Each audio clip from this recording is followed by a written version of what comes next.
Good morning. நம்ம இன்றைக்கி என்டிசியோட related topics national determined contribution சொன்னாங்களா. ஸோ அதை பார்க்காதவங்க அதை ஃபஸ்ட்டு போய் பார்த்துருங்க. இதுக்கு முன்னாடி வீடியோவாக இருக்கும், இதே பிளேலிஸ்ட்டில் இருக்கும். குரூப் 1 குரூப் 2 மெயின்ஸ் டாபிக்ஸில் அதுக்கு ஃபோர்டர் பாயிண்ட்ஸ்னு சொல்கிற நம்ம எழுதக்கூடிய விஷயங்களையே தனிப்பட்ட முறையில் நிறைய எக்ஸாம்ஸில் கேட்டிருக்காங்க. இன்டர்நேஷ்னல் சோலார் அலையன்ஸ் கேட்டிருக்காங்க. அதை பற்றி கார்பன் செக்குரேஷன்ஸ் ஒரு சின்ன 5 மார்க்ஸாக கேட்டிருக்காங்க.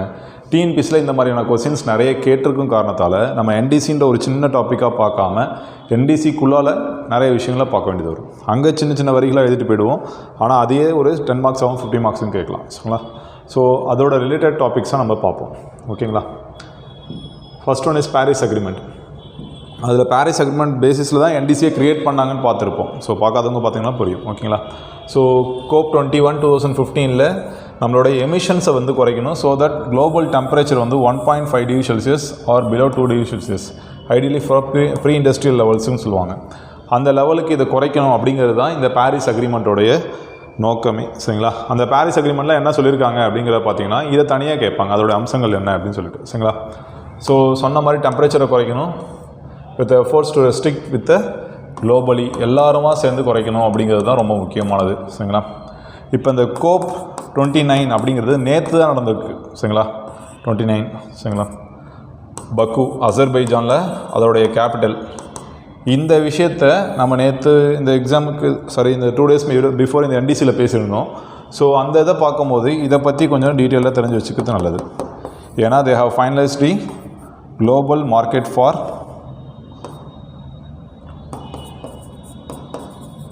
Carbon trading. சரிங்களா? இதை ரொம்ப வருஷமாக பேசிகிட்டு இருந்தாங்க. கார்பன் ட்ரேடிங்கிறது ஏற்கனவே நடந்தாலுமே இப்போ என்ன பண்ணிட்டாங்க, அதை ஃபைனலைஸ் பண்ணியிருக்காங்க. ஸோ இது வந்து ரொம்ப இம்பார்ட்டண்ட் அப்படிங்கிறேன். சரிங்களா? யூபிஎஸ்சி ப்ரிலிம்ஸ் கொடுக்குறவங்களுக்கு கண்டிப்பாக இந்த COP 29 பற்றி அதோட அவுட்கம்ஸ் என்ன விஷயங்கள் அதெல்லாம் கொஞ்சம் தெளிவாக பார்த்துக்கிறது நல்லது. ஸோ அதே போல் என்டிசியில் போட்டிருக்க எல்லா விஷயங்களையும் நம்ம என்ன பண்ணணும்னு முடிவு பண்ணுறாங்க, அந்த ஆஸ்பெக்ட்ஸ் எல்லாத்தையுமே இது நிறைவு பெற செய்ய வேண்டும். ஏன்னா இதை தனியாக அதில் பார்த்திங்கன்னா நிறைய கோல்ஸ் அண்ட் டார்கெட்ஸ் வச்சுருப்பாங்க. அதை அச்சீவ் பண்ணணும். அதுக்குன்னு தனியாக ஃபண்டு கலெக்ட் பண்ணுவாங்க, அதுக்குன்னு தனியாக ரிப்போர்ட்ஸ் கலெக்ட் பண்ணுவாங்க. வீக்கர் கண்ட்ரி, அதாவது டெவலப்பிங் கண்ட்ரிஸ் எல்லாம் வந்து என்ன பண்ண முடியாது, உடனடியாக அது எல்லாத்தையும் ஸ்டாப் பண்ணிட்டு க்ரீனுக்கு மாறணும்னு சொன்னால் அவங்களுக்கு டெக்னாலஜி இருக்காது, இன்வெஸ்ட்மெண்ட் இருக்காது. இந்த மாதிரி ப்ராப்ளம்ஸ் எல்லாத்தையும் அட்ரஸ் பண்ணணும் அப்படிங்கிற ஒரு ஆஸ்பெக்டில் யோசிப்பாங்க. சரிங்களா? ஸோ டிரான்ஸ்பரன்சி அண்ட் அக்கௌண்டபிலிட்டி, எவ்வளோ செலவு பண்ணுறது வெளியே தெரியணும், அது என்னென்னது செலவு பண்ணணும் அப்படிங்கிறது தெரியணும். இதை வந்து எதுக்காக, இந்த என்டிசியில் இருக்கக்கூடிய கோல்ஸ் அச்சீவ் பண்ணுறதுக்காக வச்சுருக்காங்க. கிளைமேட் ஃபினான்ஸ் தனியாகவே CBQR அப்படின்னு சொல்லி ஒரு கான்செப்ட் க்ரியேட் பண்ணாங்க. சரிங்களா? கலெக்டிவ்லாக நம்ம என்ன வந்து ரெடி பண்ணணும், எவ்வளோ அமௌண்ட் நம்ம ரெடி பண்ணணும் அப்படின்னு பார்த்தீங்கன்னா இதில் 100 பில்லியன் சொன்னாங்க. 1 பில்லியனாலே 100 கோடின்னு அர்த்தம். 100 பில்லியன் ஒரு வருஷத்துக்குன்னு சொன்னாங்க. ஆனால் COP 29 என்ன ஆச்சு அப்படின்னு பார்த்தீங்கன்னா, COP 29 என்னாச்சு அப்படின்னு பார்த்தீங்கன்னா 250 பில்லியனாக இதை ரைஸ் பண்ணியிருக்காங்க. இன்ஃப்ளேஷன், டெக்னாலஜிக்கல் வைஸ் நம்ம எவ்வளோ செலவு பண்ண வேண்டியது இருக்குது அதெல்லாம் பார்த்து இவ்வளோன்னு சொல்லியிருக்காங்க. Adaptation and loss and damage, so ஒரு சில இதெல்லாம் தவிர்க்க முடியாதுன்னு முடிவாயிடுச்சு. ஸோ அதை எப்படி அதுக்கேற்ற மாதிரி நம்மளை தகவமைத்து கொள்ள போகிறோம், அந்த லாஸ் அண்ட் டேமேஜ்லேருந்து எப்படி ரெக்கவர் ஆக போகிறோம், இந்த மாதிரியான விஷயங்கள் எல்லாத்தையுமே பேசுகிறது தான் என்னது பாரிஸ் அக்ரிமெண்ட். இதை பேசிஸாக வச்சு நிறைய இடங்களில் டிசாஸ்டர் மேனேஜ்மெண்ட் பேசிஸில் Paris agreement and Sendai framework ரெண்டுத்தையும் அடிக்கடி பேசுவாங்க. இது ரெண்டுமே ரொம்ப important topics. Even Sendai framework கூட ஒரு ஆஸ்பெக்ட்ஸாக இதை ஒரு 5 மார்க்ஸாக நம்ம தெரிஞ்சு வச்சுக்கலாம். ஓகேங்களா? அடுத்தது க்ரீன் ஹைட்ரஜன். க்ரீன் ஹைட்ரஜன் என்னவா உங்களுக்கு யூஸ் ஆகுது அப்படின்னு தனியாகவே நம்ம இந்த க்ரீன் ஹைட்ரஜனை வந்து ஒரு செப்பரேட் டாப்பிக்காக இதில் மென்ஷன் பண்ணியிருக்கோம். சரிங்களா? க்ரீன் ஹைட்ரஜன் அப்படின்னு பார்த்தீங்கன்னா ஹைட்ரஜன்ஸ்னாலே உங்களுக்கு மேக்ஸிமம் வந்து எந்த விதமான அதோடைய இப்போ ஹைட்ரஜன் செல் ஆர் ஹைட்ரஜன் ரியாக்ஷன் நடக்கக்கூடிய இதுலேருந்து என்ன அவுட்கம் வரும் அப்படின்னு பார்த்தீங்கன்னா வாட்டர் தான் வந்து உங்களுடைய அவுட்புட்டாக இருக்கும், ஹைட்ரஜன் ஃபியூல் செல்ஸ்லாம். அதே போல் க்ரீன் ஹைட்ரஜன்றது என்னென்னா ஹைட்ரஜனை நம்ம க்ரீன் ப்ராசஸ் மூலமாகவே எடுக்கிறது. சரிங்களா? கிரே ஹைட்ரஜன் ஒன்று இருக்குது. ஸோ அது மாதிரியான விஷயங்களையும் நம்ம தெரிஞ்சுக்கோம். ப்ளூ ஹைட்ரஜன் இருக்குது. ஸோ அது போல் அதோட லெவல்ஸை பொறுத்து பண்ணுறது. க்ரீன் ஹைட்ரஜன்றது ஹைட்ரஜனை through greener technologies and green methodology மூலமாக கொண்டு வருது. சரிங்களா? ஏன் ஹைட்ரஜனை சூஸ் பண்ணாங்க அப்படின்னு பார்த்தீங்கன்னா இதோடைய கண்டிஷன்ஸ் அபண்டண்ட்டாக நம்மள்ட்ட கிடைக்குது. சரிங்களா? Can be called as a renewable சோர்ஸ்ன்னு சொல்கிற அளவுக்கு நம்மள்ட்ட நிறைய இருக்குது. சரிங்களா? அதனால் என்ன பண்ணலாம், திரும்ப ஹைட்ரஜனே யூஸ் பண்ணி க்ரீன் டெக்னாலஜி மூலமாக ஹைட்ரஜன் யூஸ் பண்ண ஆரம்பிச்சோன்னு சொன்னால் நமக்கு பிரச்சனைகள் குறைவு. ஸோ இப்போ இந்த க்ரீன் ஹைட்ரஜன் மெத்தடில் ப்ரொடியூஸ் பண்ணுறதுக்காகவே என்ன பண்ணியிருப்பாங்கன்னா நேஷனல் க்ரீன் ஹைட்ரஜன் மிஷன் அப்படின்னு சொல்லி ஒன்று உருவாக்கியிருப்பாங்க. சரிங்களா? இது எப்போ உருவாக்குனாங்கன்னா 2023 உருவாக்குறீங்க. 5 million tons of green hydrogen எப்போ 2030 அச்சீவ் பண்ணணும்னு டார்கெட் வச்சுருக்காங்க. இந்த டார்கெட்டையே தனியாக குரூப் 1 மெயின்ஸில் கேட்டிருக்காங்க, ப்ரிலிம்ஸில் கேட்டிருக்காங்க. ஒரு டார்கெட்டை ஸ்டேட்மெண்ட்டாக கொடுத்து சரியாக தப்பான்னு கேட்பாங்க. சரிங்களா? Promotes green hydrogen production electrolyser, இந்த தான் முக்கியமானதுங்க. ஸோ எலக்ட்ரோலைசர்ன்றது வந்து ஹைட்ரஜனை ப்ரொடியூஸ் பண்ணுறதுக்கான ஒரு மெத்தடாலஜி. அதை மேனுஃபேக்சரிங் பண்ணுறதுக்கு எலக்ட்ரோஹைட்ரேசர் இஸ் வெரி வெரி இம்பார்ட்டன்ட். சரிங்களா? இதோடைய டெக்னாலஜியை தான் நிறைய இடத்துலேருந்து நம்ம ஷேர் பண்ணி வாங்கிட்டு இருக்கோம் அப்படிங்கிறது தெரிஞ்சுக்கோங்க. ஸோ அதை ப்ரொடியூஸ் பண்ணால் அதுக்குன்னு ஒரு கட்டமைப்பு வேணும். அந்த இன்ஃப்ராஸ்ட்ரக்சர் டெவலப் பண்ணுறதுக்கான வேலைகளை இந்த மிஷன் எடுக்கிறாங்க. வேறு நிறைய இனிஷியேட்டிவ்ஸ் ஆர் மெத்தட் ஸ்டெப்ஸ் என்னென்ன பண்ணியிருக்காங்க அப்படின்னு பார்த்தீங்கன்னா, இன்சென்டிவ்ஸ் கொடுக்குறாங்க. அதாவது என்னது, ஊக்கத்தொகைகளாக நிறைய கொடுக்குறது. சரிங்களா? Public and private sector partnership, Adani, Ambani, அந்த மாதிரி நிறைய ரிலையன்ஸ், இவங்கள மாதிரி ஆயில் குரூப்ஸ் கம்பெனிஸ் எல்லாத்தையுமே என்ன பண்ணுறாங்க, நீங்களே எங்களோட வந்து சேர்ந்துக்கோங்க, பப்ளிக்கோடு சேர்ந்துட்டு க்ரீன் ஹைட்ரஜன் மேலே நிறைய இன்வெஸ்ட் பண்ணுங்க அப்படின்னு சொல்கிறாங்க. சரிங்களா? பாலிசி சப்போர்ட், ஒரு ரெகுலேஷன் கொடுக்கறது மட்டும் இல்லாமல் கொள்கை அடிப்படையிலேயே ஒருத்தவங்களுக்கு ஐடியாஸ் கொடுக்கறது, அதை வச்சு ஃப்ரேம் பண்ணுங்கள் அப்படிங்கிற மாதிரி கொடுக்குறது. ஈவன் ஸ்டேட் கவர்மெண்ட்ஸ் கூட இதுக்கான மெஷர்ஸில் ஈடுபடலாம் அப்படிங்கிற மாதிரியான விஷயங்களில் ஈடுபடுறாங்க. சரிங்களா? அதுக்கேற்ற மாதிரி சென்ட்ரல் கவர்மெண்ட் அசைன் பண்ணுற அந்த பாலிசிக்கு இவங்களும் என்ன பண்ணுறோம், கவர்னன்ஸ் ஆஸ்பெக்டில் அவங்களுக்கான விஷயங்களை செஞ்சு கொடுப்பாங்க. க்ரீன் அமோனியா ப்ரொடக்ஷன், இந்த ammonia is taken from urea is taken from hydrogen. சரிங்களா? ஸோ ஹைட்ரஜன்லேருந்து வரக்கூடியது தான், இப்படி சொல்லணும், ஹைட்ரஜன்லேருந்து வரக்கூடியது தான் யூரியாலேருந்து அமோனியா எடுப்பாங்க, NH3 NH4. சரிங்களா? ஸோ இந்த விஷயத்தை நீங்கள் நல்லா பார்த்தீங்கன்னா, இது ப்ரொடியூஸ் பண்ணுறதை க்ரீன் மெத்தடில் பண்ணிங்கன்னு சொன்னால் உங்களுக்கு என்ன நடக்காது, நிறைய இந்த ஃபர்டிலைசர்ஸ்னால் வரக்கூடிய எமிஷன்ஸ்லாம் குறைக்க முடியும். ஸோ அதுக்கான மெத்தட்ஸ் பண்ணுவாங்க. இன்டர்நேஷ்னல் கோஆப்ரேஷன், இந்த விஷயத்துக்கு ஒரு உலகளாவில் ஒரு கோஆப்ரேஷனை உருவாக்கணும். எஸ்பெஷலி எப்படி இன்டர்நேஷ்னல் சோலார் அலையன்ஸ் கொண்டு வந்தாங்களோ அதே போல் இந்தியன் கவர்மெண்ட் இதுக்கான முயற்சிகளை நிறைய எடுத்துகிட்டு இருக்காங்க. Hydrogen corridors, green hydrogen corridors, இப்போ நம்ம ஏவியேஷன் காரிடார்ஸ்னு ஒன்று பார்த்தோம். ஒசூர்லேருந்து நமக்கு 8 வழிச்சாலையெல்லாம் வரப்போகுது, அதுக்காக பிரச்சனைலாம் ஆச்சு சொன்னாங்க. பட் ஆனால் அது national importance as well as defence importance கொடுத்து டிஃபென்ஸ் காரிடாராக கொண்டு வராங்க. சரிங்களா? அங்கே ஏவியேஷன் இண்டஸ்ட்ரிக்கான கம்பெனிஸ் எல்லாத்தையும் ஒரே சாலையாக, ஒரு தொடர்பு சாலையாக வச்சுருப்பாங்க. அதுக்குள்ளே இருக்கிறது தான் காரிடார்னு சொல்லுவாங்க. சரிங்களா? அடுத்தது UNIDO, சரிங்களா, இண்டஸ்ட்ரியல் டெவலப்மெண்ட் ஆர்கனைசேஷன், யுவனோடது. இவங்களும் என்ன பண்ணாங்க, ஹைட்ரஜன் வேலி அப்படின்னு சொல்கிறாங்க. இது என்ன அப்படின்னு பார்த்தீங்கன்னா, ஒரு சில படுகைகளை அது கிடைக்குது அப்படின்னு சொன்னால் அந்த படுகைகளை யுவன் மூலமாக அதை வந்து நிறைய ப்ரொமோட் பண்ணுறது, அந்த விஷயங்களில் அது ரிலேட்டடாகவே ஹைட்ரஜன் ப்ரொடியூசிங்கான விஷயங்களை ஸ்டார்ட் பண்ணுறது. சரிங்களா? இது எல்லாமே பண்ணுறாங்க. இது எல்லாமே என்னது, steps taken to have a green hydrogen production more. சரிங்களா? ஸோ க்ரீன் ஹைட்ரஜன் சொன்னால் அதுக்கான ஸ்டெப்ஸ் என்னென்ன எடுத்திருக்காங்க அப்படிங்கிறது தெரிஞ்சாலே போதும். ஏன்னா க்ரீன் ஹைட்ரஜன் என்னென்ன மெத்தட்ஸில் போய் யூஸ் பண்ணுறாங்க, என்னென்ன டைப்ஸுங்கிறது தான் ரொம்ப இம்பார்ட்டன்ட். அதை தனியாக நம்ம ஒரு வீடியோவில் பார்ப்போம். சரிங்களா? So international solar alliance, ISA, நான் ஏற்கனவே சொல்லியிருக்கேன், இதில் இந்தியாவோட பங்களிப்புங்கிறது ரொம்ப அதிகம். சரிங்களா? ஸோ இதெல்லாம் காலத்தால் அழியாத ஒரு கொஸ்டினாக இருந்துகிட்டே இருக்கும். எப்போ வேணாலும் கேட்பாங்க. சரிங்களா? இந்த டைமில் கேட்டாங்க, 2008 வந்துச்சு, அப்போ தான் கேட்பாங்க, இப்போ அப்படிலாம் இல்லை. ஸோ இது எப்பயும் கேட்டுட்டு தான் இருப்பாங்க. இந்தியா அண்ட் ஃப்ரான்ஸ் 2 பேரும் சேர்ந்து 2015 ஸ்டார்ட் பண்ணாங்க. மோடி அவர்கள் ஆட்சிக்கு வந்த உடனேவே நடந்துச்சு. சரிங்களா? அவருடைய முன்னெடுப்பு தான் ரொம்ப அதிகமாக இருந்துச்சு. ஃப்ரான்ஸ் அதோட நம்ம கூட சேர்ந்தாங்க. சரிங்களா? ட்ராபிக்கல் கண்ட்ரிஸ், வெயில் அதிகமாக படக்கூடியது, சன்ஷைனிங் கண்ட்ரிஸ்னே சொல்கிறாங்க. அதை எங்கெங்கெல்லாம் வெயில் அதிகமாக இருக்கோ அந்த பகுதிகள் எல்லாத்துலேயுமே என்ன பண்ணலாம், அதை ஒரு ஒருங்கிணைந்த கூட்டமைப்பாக கொண்டு வந்து, அது ஒரு ரினியூவபிள் எனர்ஜி இல்லையா, அதை எடுப்பதற்கான வேலைகளை செய்யலாம். அது ஈஸியாக என்ன பண்ண முடியும் அப்படின்னு பார்த்தீங்கன்னா, இந்த nuclear energy depend as well as coal, fossil fuels depend, இதெல்லாத்தையும் குறைச்சிக்கலாம். சரிங்களா? இதுவும் இதோட பேசிஸில் தான் வெளில வந்துச்சு. சன்ரிச் கண்ட்ரிஸ், சரிங்களா, சூரியன் அதிகமாக இருக்கக்கூடியது அப்படின்னு சொல்லி சொல்கிறாங்க. ஸோ இப்போ இதுக்கு இதோடைய அம்சங்கள் என்ன அப்படின்னு தெரிஞ்சு வச்சுக்கணும். நம்ம லீடர்ஷிப் அண்ட் ஃபவுண்டிங் விஷனே கொடுத்துருக்கோம் அப்படிங்கிறது ரொம்ப சிறப்பான இதுதான் ஃபஸ்ட்டு பாயிண்ட்டாக தேடுவாங்க. சரிங்களா? அஸ் எவாலுவேட்டர் மைண்டில் இந்த வேர்டு இருக்கணும், ஃபவுண்டிங் விஷன், நம்ம தான் அதை பண்ணணும் அப்படின்னு சொல்கிறது, ப்ளஸ் லீடர்ஷிப், தலைமை தாங்கணும். ஸோ ஹெட் குவார்ட்டர்ஸ் எங்கே இருக்குதுன்னு பாருங்கள். ரொம்ப ரொம்ப முக்கியமானது ப்ரிலிம்ஸ் ஆஸ்பெக்டில் குர்காம், ஹரியானா. சரிங்களா? அங்கே தான் இருக்குது. ப்ரொமோட்டிங் சோலார் இன்ஃப்ராஸ்ட்ரக்சர், இவங்களோட வேலை என்னென்னா அந்த பெரிய பெரிய இது வச்சுருப்பாங்க இல்லையா, அதுதான். ஸோ இதில் நீங்கள் நிறைய பார்த்தீங்கன்னா 2019 ஒரு கொஸ்டின் கேட்டிருந்தாங்க, எது பிக்கஸ்ட்டு சோலார் ஃபார்ம்னு கேட்டிருந்தாங்க. திரும்ப 2022 எது பிக்கஸ்ட்டு ஃபார்ம்னு கேட்டாங்க. ஸோ ஏன்னா திரும்ப வந்துக்கிட்டே இருந்தது, மாறிக்கிட்டே இருந்துச்சு. அப்போ அது கர்நாடகாவாக இருந்துச்சு. ராஜஸ்தான் கோட்டா பகுதியிலையும் இப்போ இருக்கிறதே மிக பெருசு இருக்குது. சரிங்களா? ஸோ அது மாதிரி மாறிட்டே இருந்தது. ஸோ ஆன்சர்ஸும் டிஃபர் ஆகும். நார்மலாக நீங்கள் கூகுள் சர்ச் பண்ணிங்கன்னா நிறைய இடங்களில் நிறைய தப்பான ஃபேக்ட்ஸ் வருது. ஸோ அப்டேட்டடான விஷயங்களை கரண்ட் அஃபேர்ஸ் மூலமாக பார்க்கும்போது கூட நோட் பண்ணி வைங்க. ரிலேட்டட் டு சோலார் எது வந்தாலுமே it's very important for group 1 as well as குரூப் 2 in prelims and mains aspects. புதுசாக படிக்கிறவங்களுக்கு சேர்த்து சொல்கிறேன். சரிங்களா? Leadership and founding vision ISA headquarters முடிஞ்சிச்சு. ப்ரொமோட்டிங் சோலார் இன்ஃப்ராஸ்ட்ரக்சருக்கு ஓகே. ஃபினான்சிங் அண்ட் ப்ராஜெக்ட்டுக்கு 1.4 billion in credit to support கடனாகவே கொடுக்கறதுக்காக முயற்சிகளை எடுத்துகிட்டு இருக்காங்க. இது மூலமாக என்ன நடக்கும்? சோலார் எனர்ஜி யூஸ் பண்ணி நம்ம கரண்ட் எடுத்துக்கலாம் அப்படிங்கிற ஒரு தாட் ப்ராசஸ் அதிகமாகும். சரிங்களா? கெப்பாசிட்டி பில்டிங் அந்த பகுதிகளில் அதை பற்றின நாலேஜை ஷேர் பண்ணுறது as well as அவங்களோட திறமையை அதிகப்படுத்துது. இந்த வாசகம்லாம் ரொம்ப important. One sun one world. சரிங்களா? OSOWOG இனிஷியேட்டிவ்னா என்ன அப்படின்னு ஒரு 5 மார்க்ஸில் மட்டும் கேட்பாங்க. நம்ம என்னவோ கேட்டிருக்காங்கன்னு போய்ட்டு விட்டுறக்கூடாது. இதை மாதிரியான விஷயங்களையும் கேட்பதுக்கு வாய்ப்புகள் மிக அதிகம். ஏன்னா ODOPன்னு ஒரு வாட்டி கேட்டாங்க. சரிங்களா? ஒன் டிஸ்ட்ரிக்ட் ஒன் ப்ராடக்ட்னு சொல்லுவாங்க. GI டேக்ஸ் புவிசார் குறியீடு கொடுக்குறாங்க இல்லையா, அதோட ஷார்ட் ஃபார்ம்ஸ் தான் இந்த ஒரு டிஸ்ட்ரிக்ட்டுக்கும் ஒரு மாவட்டத்திற்கும் ஒரு புவிசார் குறியீடு வாங்கணும் அப்படிங்கிறது தான் நோக்கம். வெறுமனையே இதை மட்டும் கொடுத்து தமிழையும் இதை விளக்குக அப்படின்னு சொல்லி கொடுத்துருந்தாங்க. ODOPயை விளக்குக அப்படின்னு சொல்லி. ஸோ இதை பற்றி தான் கேட்டிருக்காங்கன்னு தெரியணும் இல்லையா, அதுக்கான விஷயங்கள் தான் அது. ஸோ படிக்கிறது மேக்ஸிமம் தமிழ்நாடு கவர்மெண்ட்டில் இருக்கக்கூடிய எக்ஸாம்ஸில் எல்லாத்துலேயுமே அதர் நேம்ஸ் கேட்பாங்க. Not only Tamil Nadu exams, competitive exams எல்லாத்துலேயுமே அதில் இருக்கக்கூடிய நேம்ஸ் வச்சு கேட்கறதுக்கான வாய்ப்புகள் அதிகம்.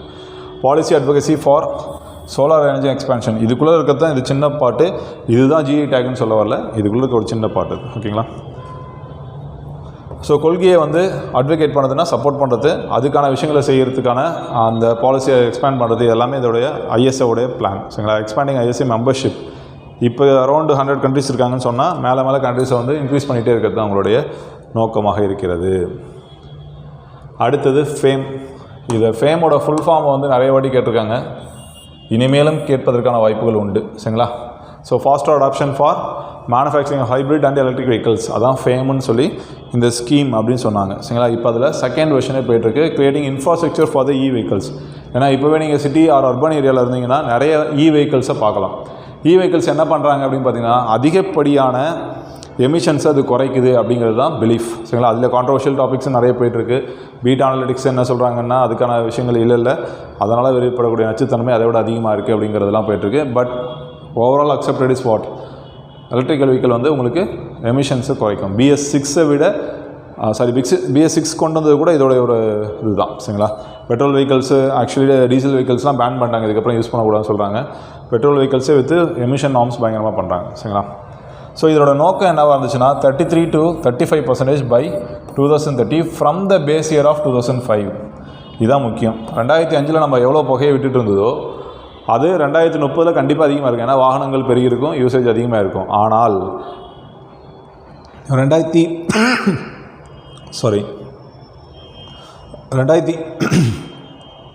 2005 பேஸ் இயராக வச்சுக்கிட்டு அதை விட குறைவான அளவுக்கு தான் என்ன பண்ணணும், கொண்டு வரணும் அப்படிங்கிறது தான் டார்கெட். சரிங்களா?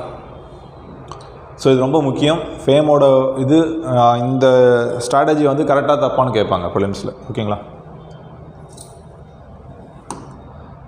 ஸோ இது என்ன பண்ணுது அப்படின்னு பார்த்தீங்கன்னா ஷேர் ஆஃப் ரினியூவபிள் எனர்ஜிக்கு அது நிறைய அதோட ஷேரை கொடுக்குது. ஏன் அப்படின்னு பார்த்தீங்கன்னா வெஹிக்கிள்ஸையும் நம்ம என்ன பண்ணலாம், சோலார் மூலமாக சார்ஜ் பண்ணிக்கலாம் அப்படிங்கிறதும் ஒரு பெஸ்ட்டு.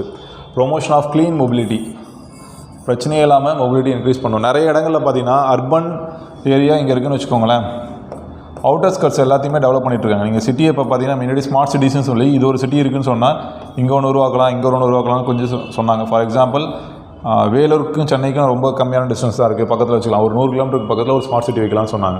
இப்போ என்ன பண்ணிட்டாங்கன்னா சிட்டி அர்பன் ஏரியாவுக்குள்ள அர்பன் ஸ்லம் கிளியரன்ஸ் அதெல்லாம் பண்ணுறது ரொம்ப பிரச்சனையாக இருக்கிறதால மேக்ஸிமம் இங்கே அடுக்குமாடி குடியிருப்புகள் அலோவ் பண்ணுவாங்க. அடுத்து என்ன பண்ணுறாங்கன்னா அதையே குறைக்கணுன்ற நோக்கத்தில் வெளியில் இருக்கக்கூடிய ஏரியாவை க்ளீனராக கொண்டு வராங்க. இதை டெவலப் பண்ணிவிட்டு இங்கே இருக்கக்கூடிய பகுதிகள் எங்கே இருக்கவங்களா இருந்தாலும் க்ளீன் எனர்ஜி யூஸ் பண்ணி டேரெக்டாக வந்துட்டு போகிற மாதிரி. இப்போ மெட்ரோ இருக்குது, நீங்கள் இங்கேருந்து செங்கல்பட்டு வரைக்கும் போய்ட்டு வர முடியும்னு சொன்னால் மேக்ஸிமம் செங்கல்பட்டுலேருந்து உள்ளே கூட நீங்கள் ஒர்க் பண்ணிட்டு போயிடலாம். மீன் வயல் நீங்கள் என்ன பண்ண மாட்டீங்க, வெஹிக்கிள்ஸ் அதாவது பப்ளிக் ட்ரான்ஸ்போர்ட் யூஸ் பண்ண ஆரம்பிச்சிருக்கீங்க, கார்ஸ் அது மாதிரி யூஸ் பண்ண மாட்டீங்க. ஸோ அதை மாதிரி நம்ம முயற்சிகளில் ஈடுபட்டுருக்காங்க. சரிங்களா?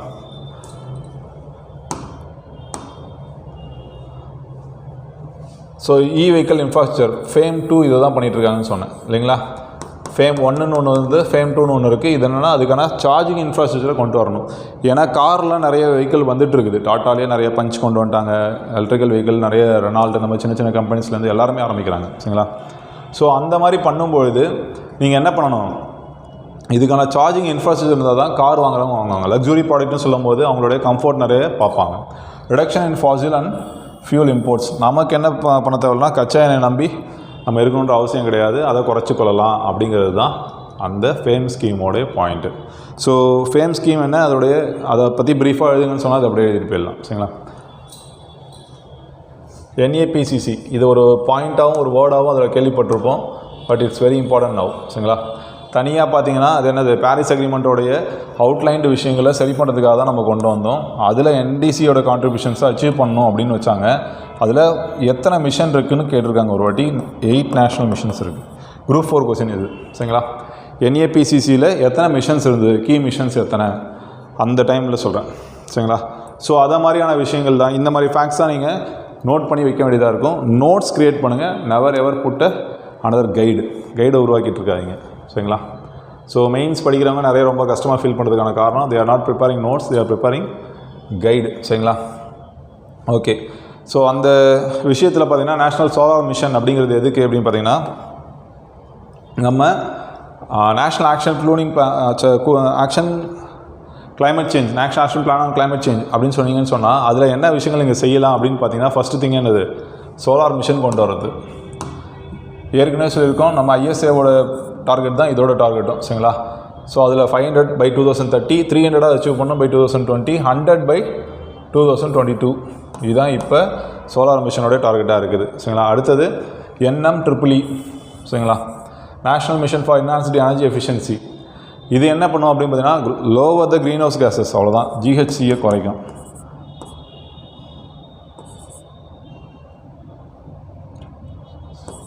GHGயை குறைக்கும் சரிங்களா. National mission on sustainable habitat. So வீடுகள் வந்து என்ன பண்ணாங்கன்னா பசுமை வீடுன்னு சொல்கிறோம் இல்லைங்களா, அதுபோல் அதிகமாக எனர்ஜி யூஸ் பண்ணாமல் உங்கள் வீட்டில் ஃபுல்லாகவே எங்கேயுமே கரண்ட்டை வந்து நீங்கள் EBலேருந்து வாங்காமல் சோலார் பவர் பிளான்ஸ் மட்டும் யூஸ் பண்ணி ரன் பண்ணுறீங்கன்னு சொன்னால் அது comes under energy efficient and green home also சரிங்களா. உங்களுக்கான அதனால் பணம் கம்மி. அது சொல்ல சாலிட் வேஸ்ட் மேனேஜ்மெண்ட். கழிவுகள் வந்து நச்சுத்தன்மை வந்ததாக இல்லாமல், இப்போ பேட்டரிலாம் நீங்கள் டிஸ்போஸ் பண்ணுறது லேண்டில் டிஸ்போஸ் பண்ணக்கூடாது சரிங்களா. ஸோ அதுக்குன்னு ரீசைக்ளிங் யூனிட்ஸ் வந்து நிறைய வச்சுருக்கணும். அந்த இன்ஃப்ராஸ்ட்ரக்சரை இவங்க க்ரியேட் பண்ணாமல் இருக்கிறதுனால நிறைய பேர் என்ன பண்ணுறாங்க, பேட்டரி அப்படி தூக்கி போட்டு போயிட்டே இருக்கும். சின்ன பேட்டரியாக இருந்தாலும் சரி, பெரிய பேட்டரியாக இருந்தாலும் சரி, lead is highly dangerous for health, leads to central nervous system failure, நிறைய பக்கவாதம் அந்த மாதிரியான நோய்கள்லாம் ஏற்படுத்தும் சரிங்களா. லெட், நியூஸ் பேப்பரில் இருக்கக்கூடிய லெட்டை கூட என்ன பண்ணக்கூடாது, பேப்பர் வாசிப்பாங்க, அது மூக்கில் தொடுறதுனாலையோ இல்லை வாய்க்குள்ளே வைக்கிறது விரல வைக்கிறதுனாலையோ என்ன நடக்கும், உங்களுக்கு அந்த லெட் டெபாசிஷன்றது அதிகமாக நடந்துகிட்டே இருக்கும். It leads to dangerous disease. So solid வேஸ்ட்டை வந்து நம்ம கழிவுகளை சரிவர மேலாண்மை செய்ய வேண்டும். சாலிட் வேஸ்ட் மேனேஜ்மெண்ட் தான் SWMன்னு ஷார்ட்டாக கொடுத்துருக்கேன். நேஷ்னல் வாட்டர் மிஷன் சரிங்களா. ரிசோர்ஸஸை வந்து நீங்கள் உங்கள்கிட்ட இருக்கிறத என்ன பண்ணணும், தண்ணிக்காக நீங்கள் நிறைய இடங்களில் காடை அழிக்கிறாங்க, நிறைய கிரவுண்ட் வாட்டர் லெவலில் டிப்ளீட் பண்ணுறாங்க, இந்த மாதிரி விஷயங்கள்லாம் இருக்கக்கூடாது அப்படிங்கிறதுக்காக போட்டிருக்காங்க. So it also reduce the climate சேஞ்சை குறைப்பதற்கான வாய்ப்புகள். காடு இல்லாத பகுதிகளில் காடை உருவாக்கணும்னு சொல்கிறோம் இல்லையா, அதுவும் ஒரு சில பிரச்சனைகளை உருவாக்கும். தண்ணி இல்லாத பகுதிகளில் ஒரு சில தண்ணியை கொண்டு போய் விடணும்னு செய்கிறேன் இல்லைங்களா, அதுவும் நிறைய பிரச்சனைகளை உருவாக்கும். நதிநீர் இணைப்புன்ற ஒரு திட்டமே வந்து நிறைய ஒரு பிரச்சனைக்குள்ளாமல் இருக்கிறதுக்கு காரணம் என்ன அப்படின்னு பார்த்தீங்கன்னா, ஃபஸ்ட்டு விஷயமே இதை செஞ்சு முடிச்சிங்கன்னு சொன்னால் என்ன நடக்குங்கிறதே தெரியாது. So for example Gangetic dolphin, அது வந்து ஒரு எக்ஸ்டின் ஸ்பீஷனாக போயிட்டுருக்கு, என்டேஞ்சர் ஸ்பீஷீஸாக போயிட்டுருக்கு. எக்ஸ்டின்னு சொல்லலாம், எக்ஸ்டின் சொல்லக்கூடாது, என்டேஞ்சர்னு சொல்லலாம். அந்த ஆபத்துக்குள்ளாக போயிடுச்சு. காரணம் என்ன, அந்த நதிகளை வேறு ஒரு இடத்துக்கு சேர்க்கும் போது அதோட சலைனிட்டி உப்புத்தன்மைங்கிறதே மாறுது. ஸோ அங்கே இருக்கக்கூடிய உயிரினங்களோட சுழற்சி சைக்கிள் வந்து மாறுது. இதெல்லாம் மாறும்போது என்ன நடக்கும்னா, ஒரு உயிரினம் தானாகவே அழிவதற்காக தொடக்கத்தில் போக ஆரம்பிச்சிடும். அதனால தான் கடல் மீனை கொண்டு வந்து தண்ணி நம்ம நார்மல் வாட்டரில் விட்டிங்கன்னா உயிர் வாழாது. அதுபோல் தான். ஸோ என்னென்ன சேஞ்சஸ் வருங்கிறது நமக்கு தெரியாது. ஸோ ராஜஸ்தானில் கூட அப்படி தான், இந்திரா காந்தி கெனால் அதுலேருந்து பக்ரானங்கள்லேருந்து கொண்டு வந்து விட்டாங்க. அதனால் இப்போ கிரேட் இந்தியன் பஸ்டார்ட் அப்படிங்கிற ஒரு பறவைனா என்னவாயிடுச்சு, அழியும் தருவாயில் என்டேஞ்சர் ஸ்பீஷீஸ்க்கு போயிடுச்சு. ஸோ இது மாதிரி விஷயங்கள் தான் வாட்டர் சஸ்டைனபிலிட்டியை பற்றி பேசும். இதுவும் கிளைமேட் சேஞ்சுக்கான ஒரு முக்கிய ஆந்த்ரோபோஜெனிக் இன்டர்வென்ஷன்ஸ், நம்ம மனிதர்களால் ஏற்படுத்தக்கூடிய ஒரு ப்ராப்ளமாக கன்சிடர் பண்ணுறாங்க சரிங்களா. சஸ்டைனபிள் அக்ரிகல்ச்சர், விவசாயம் செய்கிறது நிறைய சென்டிமெண்டலாக பேசுகிறது அதெல்லாம் செகண்டரியாக இருக்கட்டும். திங்க் வைஸ் நல்லா யோசிச்சு பார்த்தீங்கன்னா விவசாயன்ற ஒரு அடிப்படையில் நம்ம நிறைய வந்து எனக்கு என்ன பண்ண ஆரம்பிச்சிட்டோம், பயோ மேக்னிஃபிகேஷனுக்கு ஹெல்ப் பண்ணுறாங்க. as well as ஃபெர்டிலைசர்ஸ் எல்லாம் கண்ணாப்பினான்னு போகிறதுனால என்ன நடக்குது, நிறைய என்விரான்மெண்டல் சேஞ்சஸ் கொண்டு வருது. அதனுடைய விளைவுகள் நம்ம தனியாக பார்க்க முடியாமல் இருக்கிறதால தான் என்ன சொல்லுவாங்க, மூவ் டுவோர்ட்ஸ் ஆர்கானிக் ஃபார்மிங்னு சொல்கிறாங்க. ஸோ விவசாயம்னு சொன்னிங்கன்னா விவசாயன்றது தவறான வார்த்தை, வேளாண்மை. அதனால தான் தமிழ்நாடு கவர்மெண்ட் கூட டிபார்ட்மெண்ட் பேரை மாற்றிருப்பாங்க. வேளாண்மைன்ற பொருள் தான் நம்ம மீன் பண்ணோம் அப்படின்னு பார்த்தீங்கன்னா டூயிங் த அக்ரிகல்ச்சர் இந்த ரைட் ஃபார்ம். விவசாயன்றது தமிழ் வார்த்தை கிடையாது சரிங்களா, it's Bengal terminology for the landlords, அவங்களுக்காக சொல்லப்பட்ட வார்த்தை. National mission on green India சரிங்களா, இது என்ன பண்ணுதுன்னா இது நேஷ்னல் ஃபாரஸ்ட் பாலிசி 2018. இது ரொம்ப ரொம்ப இம்பார்ட்டங்க. நேஷ்னல் ஃபாரஸ்ட் பாலிசி 2018ல் 33% காடு இருக்க வேண்டும் ஒரு ஸ்டேட்டுக்கு. அது இன்னி வரைக்கும் நம்மளால் அச்சீவ் பண்ண முடியல. அதுக்காக நிறைய மிஷன்ஸும் போட்டுட்ருக்கோம், நிறைய விஷயங்களும் செஞ்சிட்ருக்கோம் சரிங்களா. So national mission on green India ரொம்ப important. National mission for sustainable livelihoods, உங்களுடைய வாழ்வாதாரம்ன்றது என்னவாக இருக்கணும், உங்களுடைய ஸ்கில் டெவலப்மெண்ட்டை பண்ணி அது மூலமாக நீங்கள் என்ன பண்ண தேவையில்ல, நிறைய பேர் ஒரு காட்டை அழித்து செய்யக்கூடிய வேலைகளை செய்ய தேவையில்ல, மரம் வெட்டுறது எங்களுக்கு ஒரு தொழில் அப்படின்ற மாதிரி ஒரு அடிப்படையில் மட்டும் நீங்கள் காடை அழிக்கணுன்ற அவசியம் இல்லை. அதுக்கு பதிலாக அவங்களுக்கு என்ன பண்ணலாம், ஸ்கில் டெவலப்மெண்ட் கொடுத்து அதே இடங்களில் வைக்கலாம். தேன் வளர்க்குறது நம்ம ஃப்ளோரிகல்ச்சரில் பார்க்கும்போதும் பார்த்துருந்தேன், பூ வளர்க்குறது as well as அப்பிகல்ச்சர் தேனீக்கள் வளர்க்குறத பற்றியும் பார்த்தோம். அங்கேயும் ட்ரைபல் அந்த மாதிரி விஷயங்களை ஈடுபடுத்தலாம் அப்படிங்கிறது ரொம்ப முக்கியம். Strategic knowledge on climatic change, national mission on strategic knowledge on climatic change. So அதை பற்றின ஒரு அறிவு வேண்டும். ஏன்னா கிளைமேட்டிக் சேஞ்சஸ் எவிடென்ட் அப்படின்னு சொல்கிறாங்க. நான் ஏற்கனவே சொன்னேன், கிளைமேட் சேஞ்சை வந்து ஒரு நேஷ்னல் எமர்ஜென்சியாக டிக்ளேர் பண்ணது யூகே. பேட் அப்படின்னு சொல்லுவாங்க, பெர்ஃபார்ம் அச்சீவ் அண்ட் ட்ரேட். இது எதுக்கு அப்படின்னு பார்த்தீங்கன்னா எனர்ஜி சேவிங் சர்டிஃபிகேட் வாங்குவாங்க. அது வந்து என்ன பண்ணுன்னா யார்கிட்ட கம்மியாக இருக்கோ அவங்கள்ட்ட அதை ட்ரேட் பண்ணிக்கலாம். நான் ரொம்ப எனர்ஜி எஃபிஷியண்ட்டாக யூஸ் பண்ணுறேன் அப்படின்னு ஒரு சர்டிஃபிகேட் வாங்கிட்டேன்னு சொன்னால் அந்த எனர்ஜியை இன்னொருத்தவங்க காசு கொடுத்து வாங்கி அவங்க யூஸ் பண்ணிக்கிட்டு அதுக்கு இது பண்ணிக்கலாம். அதுதான் வந்து அதாவது நான் குறைச்சதை நீ வேணால் யூஸ் பண்ணிக்கோ அப்படின்னு சொல்லி கொடுக்குறது சரிங்களா. இது மூலமாக எப்படி சார் குறையும், எப்படி இருந்தாலும் யூஸ் பண்ணிகிட்டே தான் இருப்பாங்கன்னா கிடையாது. யார் குறைச்சி கொடுத்துருக்காங்களோ அதில் உங்களுக்கு ஒரு அவுட்கம் வந்திருக்கு, ஒரு ஜிடிபி வந்திருக்கு. இன்னொருத்தவங்க செய்ய தவிர்க்க முடியாத சுச்சுவேஷன்ஸ் இருப்பாங்க இல்லையா, is paying more for that. அந்த மாதிரி விஷயங்கள் தான் இந்த விஷயம் சரிங்களா. இந்தியன் கார்பன் மார்க்கெட் தனியாகவே கீழே கொடுத்துருக்கேன். க்ரீன் பாண்டிங் அந்த மாதிரி விஷயங்கள் தான் இது. ரீஃபாரஸ்டேஷன், சோலார் பவரை பற்றி பேசும் சரிங்களா. பிஎஸ் எமிஷன் நார்ம்ஸ் நான் ஏற்கனவே சொல்லியிருந்தேன். BS6 யூபிஎஸ்சில் கேட்டிருந்தாங்க. BS6 பாரத் ஸ்டேஜ் 6-4லேருந்து நம்ம 5க்கு வரவே இல்லை, directly skipped to 6th one. Supreme கோர்ட்டோட ஜட்ஜ்மெண்ட் அது சரிங்களா. Okay, forest and land use projects, forestry and land use project, India green India mission, compensatory afforestation fund management. இது எல்லாமே என்னதுன்னா காடு வளர்க்கணும், அதே போல் நிலங்களை சரிவர பயன்படுத்தணும் அப்படின்னு சொல்கிறாங்க. அது ரொம்ப முக்கியமான ஒரு விஷயமா இருக்குது. ஸோ அஃபாரஸ்டேஷன் அப்படிங்கிற ஒரு விஷயத்தையே ரெண்டாக பிரிப்பாங்க. Agriculture afforestation, agro forestry as well as social forestry. சோஷியல் ஃபாரஸ்ட்னால் வீடுகளை சுற்றி வளர்க்குறது. இந்த மியாவாக்கி மெத்தட் கூட என்ன பண்ணியிருந்தாங்க, மியாவாக்கி மெத்தட் குரூப் 1ல் கேட்டிருந்தாங்க.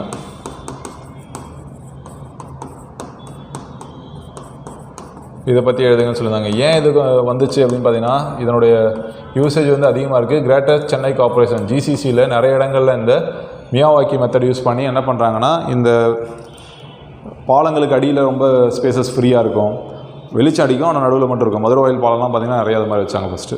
ஸோ அதை மாதிரி எங்கெங்கெல்லாம் அர்பன் ஸ்பேசஸில் வேஸ்ட் ஏரியா இருக்கோ, இல்லை அந்த சாயில் வந்து ரொம்ப இதாக இருக்குது, அங்கே ஒரு காடு வச்சா கரெக்டாக இருக்கும் அப்படிங்கிற இடங்களுக்கெல்லாம் புது வகையான காடு வளர்ப்பதற்கான முறை தான் மியாவாக்கி மெத்தட். அது தனியாக சொல்ல வேண்டிய ஒரு 10 மார்க்காகவே கேட்டிருந்தாங்க சரிங்களா. நோட் பண்ணி கூட வச்சுக்கோங்க. அது ரிலேட்டடாக நீங்கள் நிறைய விஷயங்கள் தெரிஞ்சுக்கலாம். ஸோ கார்பன் ட்ரேடிங் பண்ணுறதுலாம் என்ன பிரச்சனைனா ப்ரைஸ் வாலிட்டிலிட்டி மாறிக்கிட்டே இருக்குங்க. இன்றைக்கி நான் வந்து இப்போ ஃபார் எக்ஸாம்பிள் நம்ம 2015ல் 100 பில்லியன் சொன்னாங்க, இப்போ 250 பில்லியன் ஆகிடுச்சு. அப்படின்னா என்ன, இன்ஃப்ளேஷன் அதிகமாகிட்டு இருக்குது, டெக்னாலஜி காஸ்ட் எல்லாமே அதிகமாகிட்டு இருக்குது சரிங்களா. ஸோ ப்ரைஸ் வாலிட்டின்றதுனா மாறிக்கிட்டே இருக்கும், குறைஞ்சிக்கிட்டே இருக்கும். ஒருத்தவங்க ட்ரேட் பண்ணி வாங்கியிருப்பாங்க, இன்னொரு கம்பெனி வாங்கினதுக்கப்புறமா அதோட விலை வந்து அந்தளவுக்கு யூஸ் பண்ண முடியாதுன்ற மாதிரி ஆகிடும். ஸோ அதனால் வாங்கிறதுக்கும் யோசிப்பாங்க. டிரான்ஸ்பரன்சியும் கிடையாது, அக்கௌண்டபிலிட்டியும் கிடையாது. ஏன்னா அதுக்குன்னு ஒரு ஸ்ட்ராங் மெக்கானிசம் இன்னும் க்ரியேட் பண்ணப்படலை. எல்லாமே ஒரு ரெகுலேஷன் ஃப்ரேம் ஒர்க்ஸ்குள்ளே வரணும். அதுதான் இப்போ கோப் பேசியிருக்காங்க சரிங்களா. காம்ப்ளெக்ஸ் ரெகுலேட்டரி ஃப்ரேம் ஒர்க்ஸ் நிறைய ரொம்ப எது எப்படி இருக்கின்ற ஒழுங்குமுறைகளை வந்து நம்மளால் புரிஞ்சிக்க முடியாது, அந்தளவுக்கு நிறைய இருக்குது. சொல்லும் போதே ஒரு சில விஷயங்கள் இதெல்லாம் எப்படிங்க அப்படின்ற மாதிரி இருக்கும் சரிங்களா. Limited participation and coverage, double counting and leakage சரிங்களா. ஒருத்தரே சரி பண்ணிட்டாரு. அப்போ ஒரே இடத்துல அவர் பண்ண ஒரு சர்டிஃபிகேட்டே இன்னொருத்தர் வந்து ஃபேக் பண்ணி நான் பண்ணேன்னு அதே இடத்த கொண்டு போய் காட்டலாம். சரிங்களா?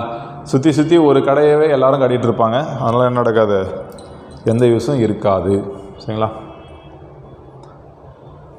இது ரொம்ப முக்கியம். நம்மளுடைய கிளைமேட்டை வந்து கிளைமேட் சேஞ்சுக்காக உங்களோட மெஷர்ஸ் என்ன அப்படிங்கிறத அடிக்கடி கேட்கலாம். ஸோ குரூப் 2 கொஸ்டின்ஸில் என்ன பண்ணியிருந்தாங்க, climate change international efforts, Indian efforts ரெண்டுத்தையுமே கேட்டிருந்தாங்க. சரிங்களா? ஸோ கிளைமேட் சேஞ்சை பற்றி கொஞ்சம் தெரிஞ்சு வச்சுக்கிறது நல்லது. அது ரிலேட்டாக பொல்யூஷன் இந்த வாட்டி வரும் அப்படிங்கிறது என்னுடைய பிலீஃப். சரிங்களா? பொல்யூஷனும் நீங்கள் நல்லா பார்த்துக்கலாம். எஸ்பெஷலி சாயில் பொல்யூஷனை அதிகமாக கேட்பதற்கான வாய்ப்புகள் அதிகம் இந்த டைம். குரூப் 1 எழுதுகிறவங்களுக்கு சொல்கிறேன். Developing robust carbon markets. சரிங்களா? கார்பன் மார்க்கெட்டுங்கிறது தனிங்க. அது வந்து எப்படின்னா, ஒரு கார்பனை வந்து ட்ரேட் பண்ணுறதுக்கான ரைட்ஸை வாங்கிட்டு நீங்கள் ஒரு கார்பனை வந்து விற்கிறீங்க, அந்த அமௌண்ட் ஆஃப் குவான்டிட்டியை ஒரு சர்டிஃபிகேட்டை வாங்கிட்டு விற்கிறீங்க சொன்னால் அது இன்னொருத்தவங்க வாங்குவாங்க. அது ஒரு சந்தைப்படுத்துதல். சரிங்களா? Strengthening monetary mechanism. உண்மையிலே என்ன பண்ணுறாங்க, எங்கே குறைச்சிருக்காங்க, அதெல்லாம் நம்ம பார்க்கறது. எஸ்டிஜி கோல்ஸோட அலைன் ஆகி பண்ணுறது. ஸோ ரொம்ப important. Promoting carbon trading education and awareness. இதை பற்றின விழிப்புணர்வு, அதை பற்றின விஷயங்கள்லாம் கம்பெனிஸ்க்கே தெரிஞ்சால் அவங்களும் அதுக்கான முயற்சிகள் எடுப்பாங்க. டொமஸ்டிக் கார்பன் மார்க்கெட்டை பூஸ்ட் பண்ணலாம். இதெல்லாம் நீங்கள் மெஷர்ஸாக எழுதலாம். சரிங்களா? ஸோ அங்கே போய்ட்டுலாம் நீங்கள் யோசிச்சு எழுதலாம் அப்படிங்கிறதுலாம் இல்லைங்க. ஒரு 4-5 டாப்பிக்கில் ஒரு 4-5 பாயிண்ட் தெரிஞ்சுன்னு சொன்னால் வேறு ஒரு கொஸ்டின் கேட்கும் போது will be able to answer in very clear cut form. அது தானாக உங்களுக்கு வர ஆரம்பிச்சிடும். ஸோ இதில் இருந்த பாயிண்ட்ஸ் கூட எப்படி எழுதலாம், உங்களுக்கு அது தானாக தோண ஆரம்பிக்கிறது பார்த்தீங்களா, அதுதான் ரைட்டிங் ப்ராக்டிஸ். ஸோ க்ரீன் பாண்டுன்னு சொன்ன உடனே எலக்டோரல் பாண்டுக்கு போயிடாதீங்க. ஸோ அதை பற்றி கூட தெரிஞ்சுக்கோங்க. எலக்டோரல் பாண்டு 2018 வந்துச்சு. 2024 என்ன பண்ணிட்டாங்க, நம்ம ரைட் டு டிரான்ஸ்பரன்சி யாருக்கு எப்படின்னு பார்த்தீங்கன்னா, அந்த RBI representative of people's act, RBI act 1949 and 51 ஒன்று இருக்கும். சரிங்களா? அதில் வந்து உங்களுக்கு டிரான்ஸ்பரன்சி, நாங்கள் யாருக்கு வாக்களிக்கிறோமோ அவங்களுடைய டிரான்ஸ்பரன்சி தேவைன்னு சொல்லியிருப்பாங்க. இந்த பாண்டு வேறு, but this is also very important. சரிங்களா? இதில் நல்லா பாருங்கள், ஒரு டோனர் காசு கொடுப்பார். நான் வந்து ஒரு கட்சிக்கு நன்கொடை கொடுக்குறேன். அந்த நன்கொடையோட வேல்யூவை ஒரு பாண்டாக வாங்கியிருப்பேன். இதை எஸ்பிஐ ரிலீஸ் பண்ணாங்க. சரிங்களா? ஆனால் இந்த பாண்டுங்கிறது அப்படின்னு பார்த்தீங்கன்னா, green bond is just like FD, fixed டெபாசிட்னு சொல்லி பேங்க்கில் போடுவாங்க. பார்த்தீங்களா? 1 லட்ச ரூபா பணம் உங்களுக்கு இருக்குது, 5 வருஷத்துக்கு நான் பேங்க்குக்கு கொடுத்துட்றேங்க அப்படின்னு சொன்னீங்கன்னா, உங்களோட பணத்தை வாங்கி அவங்க ஷேர் மார்க்கெட்டில் இன்வெஸ்ட் பண்ணுவாங்க. இந்த எஃப்டி அமௌண்ட்டை நீங்கள் 5 வருஷம் கழிச்சு எடுத்தீங்கன்னு சொன்னால் உங்களுக்கு இவ்வளோ கிடைக்கும். 1 லட்ச ரூபாங்கிறது 1.80 கிடைக்கும், இல்லை 1.60 கிடைக்கும்னு சொல்லுவாங்க. நீங்கள் 5 வருஷம் தூரத்துக்கு எடுத்திங்கன்னா மேக்ஸிமம் ஒரு வருஷத்துக்கு 10% மாதிரி வட்டி கொடுப்பாங்க. ஸோ அந்த இதுக்குள்ளால் 3 வருஷத்துலேயே எடுப்பேன்னு சொன்னால் இன்ட்ரெஸ்ட் ரேட்டை குறைச்சிருவாங்க, டிடிஎஸ் பிடிப்பாங்க, அதெல்லாம் வேறு விஷயம். ஸோ உங்களுக்குன்னு ஒரு மெச்சூரிட்டி ரேட் உண்டு, உங்களோட பணத்தை நீங்கள் வாங்கிக்கலான்னு உண்டு. அதே போல் என்னது, நீங்கள் போகிற பணத்துக்கு ஒரு அஷூரன்ஸ் உண்டு. சரிங்களா? இது போல் ஒர்க் ஆகிறது தான் இந்த க்ரீன் பாண்டு. இந்த மாதிரி மெத்தட் கிடையாது, இந்த மாதிரி மெத்தட்லாம் நடக்குது. இதை ஏன் இவ்வளோ தெளிவாக நான் சொல்கிறேன்னா, இதை எக்கனாமிக்கல் ஆஸ்பெக்டில் நீங்கள் யோசிச்சு பார்த்தீங்கன்னு சொன்னால், எக்கனாமி படிக்கும் போது ஷேர்ஸ்னால் என்ன, பாண்டுனா என்னன்னு சொல்லும்போது அங்கே ஒரு வித்தியாசமான ஒரு கான்செப்டாக உங்களுக்கு புரியக்கூடாது. ஸோ பாண்டில் நிறைய டைப்ஸ் இருக்குது அப்படிங்கிறது உங்களுக்கு தெரியணும். அது எப்படி ஒர்க் ஆகுது அப்படிங்கிறதும் தெரியணும். சரிங்களா? அதுக்காக சொல்கிறேன். ஸோ லெட் அஸ் கோ இன் க்ரீன் பாண்ட் என்ன அப்படின்னு பார்த்தீங்கன்னா, ஒன்றும் இல்லைங்க, நம்ம ஊரில் இருக்கக்கூடிய ஒரு பெரிய கம்பெனி யார் அப்படின்னு பார்த்தீங்கன்னா, உங்களுக்கு நல்லா தெரிஞ்சது எடுத்திங்கன்னா ஹூண்டாய். சரிங்களா? கார் கம்பெனியில் ஸ்ரீபெரும்புத்தூரில் இருக்காங்க. ஸோ அவங்க என்ன பண்ணுவாங்க அப்படின்னு பார்த்தீங்கன்னா, திடீர்னு நான் வந்து ஒரு பவர் பிளான்ட் ஆரம்பிக்க போகிறேன். அதுவும் என்னென்னா சோலார் பவர் பிளான்ட்டில் சோலார் ஃபார்ம் ஆரம்பிக்க போகிறேன் அப்படின்னு சொல்கிறாங்க. அப்போ அவங்க என்ன பண்ணுவாங்கன்னா, இந்த மாதிரி பாண்ட்ஸை இஷ்யூ பண்ணி இது மூலமாக உங்களுக்கு என்ன சொல்லுவாங்கன்னா, இத்தனை வருஷம் கழிச்சு நான் உங்களுக்கு கொடுப்பேன், இவ்வளோ இதுக்கு உங்களுக்கு கொடுப்பேன்னு சொல்கிறாங்கன்னு சொன்னால் நீங்கள் அதை பர்ச்சேஸ் பண்ணிக்கலாம். சரிங்களா? இப்படி பர்ச்சேஸ் பண்ணுற இந்த பாண்டோடைய எஃபெக்ட்ஸ் என்னவாக இருக்கும் அப்படின்னு பார்த்தீங்கன்னா, ஒரு மெச்சூரிட்டி டேட் இருக்கும், உங்களுக்குன்னு ஒரு இது இருக்கும். இவங்களுக்கு என்ன அப்படின்னு பார்த்தீங்கன்னா, ஹூண்டாய்ன்ற ஒரு பெரிய கம்பெனியை நம்ம ட்ரஸ்ட் பண்ணுறோம், அவங்க கண்டிப்பாக இதில் இன்வெஸ்ட் பண்ணாங்கன்னா நிறைய லாபங்கள் கொண்டு வர முடியும் அப்படின்னு நம்புகிறோம். அதனால் அவங்க 50% வச்சுக்கிட்டு அவங்க போய் லோன் வாங்காமல் மக்கள்கிட்டே வந்து ஃபண்ட் என்ன பண்ணிக்கலாம், திரள் நிதின்னு சொல்லலாம். சரிங்களா? ஆனால் இது என்னது, அவங்க சும்மா கொடுக்கறது கிடையாது. நீங்கள் ப்ரொடியூஸ் பண்ணி வர ஷேர்ஸில் ப்ராஃபிட் கொடுக்குற மாதிரி, நாட் ஷேர் வேறு, ஷேரை வாங்குவாங்க, அதுக்கு வட்டிலாம் கிடையாது, நஷ்டமானாலும் அது உங்கள் பொறுப்பு தான். லாபமானாலும் அது உங்களுக்கு ப்ராஃபிட்டாக இருக்கும். ஆனால் பாண்ட் அப்படி கிடையாது, உங்களுக்கு என்ன அஷூரன்ஸ் கொடுக்குறாங்களோ அதை கொடுக்கணும். சரிங்களா, ஃபிக்ஸட் டெபாசிட் மாதிரி. ஸோ இதுதான் இப்போ க்ரீன் பாண்ட் அப்படிங்கிறத புரிஞ்சுக்கோங்க. அப்போ இஷ்யூராக யார் இருக்க முடியும் அப்படின்னு கேட்கும்போது ஒன்லி கவர்மெண்ட் தான் இருக்க முடியுமானா கவர்மெண்ட்டும் இருக்கலாம், ப்ரைவேட்டும் இருக்கலாம். சரிங்களா, பெரிய பெரிய கம்பெனிஸ் தான் இருக்க முடியும், ஒரு இண்டிவிஜுவலாக நம்மளாம் இருக்க முடியாது. சரிங்களா. So exclusive for projects with environmental benefits. இதனால் சுற்றுச்சூழலுக்கு நன்மைகள் இருக்குதுன்னு சொன்னால் அந்த ப்ராஜெக்ட்டுக்காக அவங்க என்ன பண்ணலாம், க்ரீன் பாண்ட்ஸை க்ரியேட் பண்ணலாம் அப்படின்னு சொல்கிறாங்க. வாங்குகிற பணத்தை நீங்கள் அதுக்காக மட்டும்தான் செலவு பண்ணணும். சரிங்களா, கண்ணாப்பண்ண செலவு பண்ணக்கூடாது, அது உங்களோட ரெஸ்பான்சிபிலிட்டியாக இருக்கும் யார் இஷ்யூ பண்ணுறாங்களோ அவங்களுக்கு.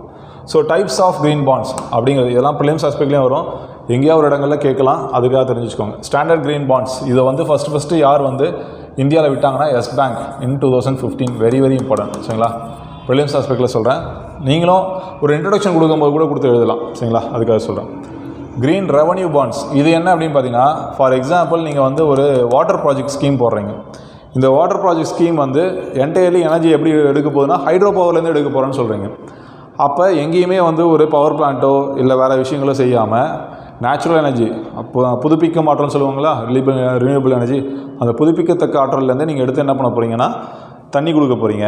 தண்ணியை நான் கொடுத்து முடித்ததுக்கு அப்புறமா ஒவ்வொருத்தவங்கள்ட்டையும் எலக்ட்ரிசிட்டி பில்லு வாங்குற மாதிரி தண்ணிக்கு பில்லு வாங்குவேன். அந்த பில்லை வாங்கிட்டு உங்களுக்கு திரும்ப ரீஃபண்ட் பண்ணுவேன்னு சொல்லத்தான் இது க்ரீன் ரெவன்யூ பாண்ட்ஸ். சரிங்களா. க்ரீன் அசட் பேக்டு பாண்ட்ஸ் இது என்ன அப்படின்னு பார்த்தீங்கன்னா டொயோட்டா வந்து ஒரு அந்த மாதிரி ஒரு விஷயத்த செஞ்சாங்க. இவங்க என்ன பண்ணுவாங்கன்னா, நான் வந்து எலக்ட்ரிக்கல் வெஹிக்கிள் கொடுக்க போகிறேன், வெஹிக்கிள் கொடுக்கறதுனால எனக்கு என்ன ஆகுது, எமிஷன்ஸ் குறையுது, நிறைய ஹைப்ரிட் சிஸ்டம் கொடுக்க போகிறேன், அதனால என்ன பண்ணுவோம், பெட்ரோலோட லெவல்ஸை குறைக்கும், எனர்ஜி எஃபிஷியண்ட்டாக கொண்டு வருவோம், இதுக்கெலாம் நீங்கள் கொடுங்கன்னு சொல்லி ஒரு அசட்டை பேக்கப்பாக கொடுப்பாங்க அவங்க. அதுக்கப்புறமா வாங்குறது கிட்டத்தட்ட உங்கள் வீட்டை அடமானம் வச்சு கடன் வாங்குற போல், வீடு கட்டுறதுக்காக வாங்குவீங்களே இடத்த வச்சு, அது போல்.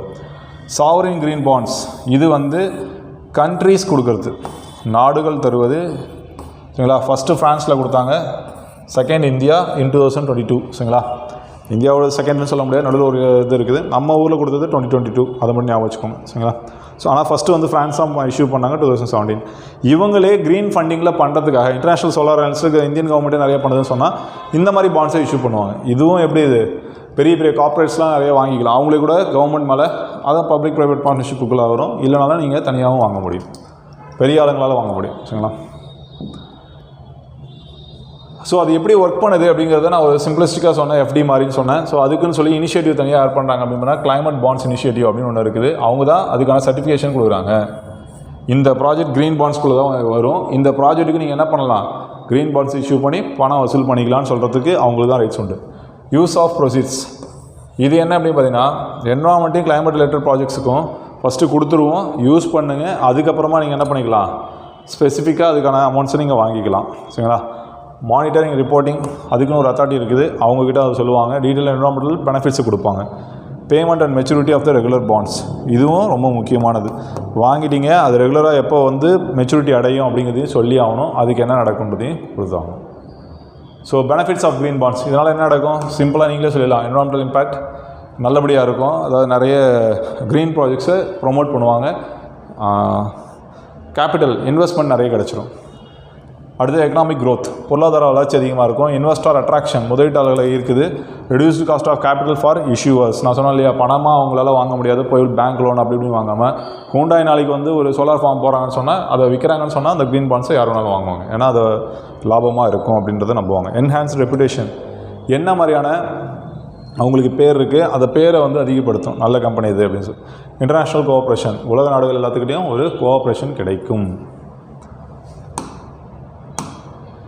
அடுத்தது க்ரீன் பாண்ட் மார்க்கெட்ஸ் இதை பற்றி கேட்குறதுக்கான வாய்ப்புகள் இருக்குங்க. இந்தியாவில் அதுக்குன்னு என்னங்க சந்தை இருக்குது, என்ன மாதிரியெல்லாம் ஒரு இது இருக்குதுன்னு சொன்னால் ஃபஸ்ட் 2 விஷயத்தையும் அப்படியே சொல்லுங்க. 2015 எஸ் பேங்க்கு, 2022 இந்தியா பண்ணாங்க. அடுத்தது செபி தான் அதுக்கான கைட்லைன்ஸ் கொடுக்குறாங்க. சரிங்களா. Stock exchange bureau of India stocks and ஷேர்ஸுக்கான கைட்லைன்ஸ் கொடுக்குறதும் இவங்க தான் என்ன பண்ணுறாங்கன்னா இந்த பாண்டுக்கானதும் கொடுக்குறாங்க.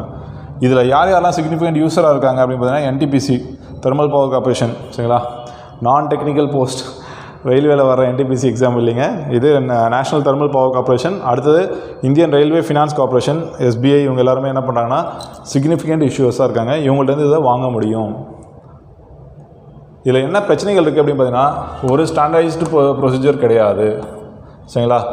Green washing risk. இது என்ன பண்ணுறாங்கன்னா, நம்ம ஒயிட் லாண்ட்ரிங் பண்ணுறீங்களா, அது போல் க்ரீன் வாஷிங்.